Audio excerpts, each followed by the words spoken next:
মানুষের নামে দিদাত বা বদনাম গাওয়া হারাম, কিন্তু যদি হয় সে মৃত মানুষ, তার নামে যদি কেউ দিদাত বা বদনাম গায় তাহলে তাকে কি বলা হয় আপনারই ভালো জানেন। আকার রসুকার বাদ দিলে কি হয় হুজুর ব্যাখ্যা বলতেছে।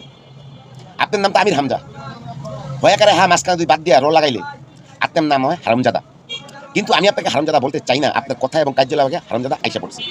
আপনি অন্যের গোয়ায় আঙ্গুল দেওয়ার আগে নিজের গোয়ায় একবার ভালো করে আঙ্গুল দিয়ে দেখেন তো, আপনি যে একজন মরা মানুষের নামে বদনাম গাইতেছেন। আর যেহেতু আপনি ওয়াজ করতে গেছেন, ওয়াজের প্যান্ডেলে ওয়াজ করতে গিয়া আপনি এই যে মানুষের নামে বদনাম গাইতেছেন, তাহলে আপনি ওয়াজটা কখন করেন? ওনার কথাটা শুনেন। খালেদা জিয়ার দ্বিতীয় ছেলের নাম কি?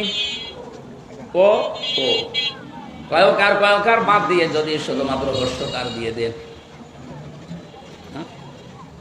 আপনারা শুনছেন ওনার কথা। আর আপনি কোন মাদ্রাসায় লেখাপড়া করছেন? ওই মাদ্রাসার প্রিন্সিপাল কি বেঁচে নাই? আপনার কি আপনার আশেপাশের মানুষকে কেউ কিছু কয় না? আপনি কেমন ধরনের হুজুর হইলেন? আপনি তো হুজুর না, আপনি তো হুজুর নামের কলঙ্ক, বন্ড খাটার জানি কোথাকার।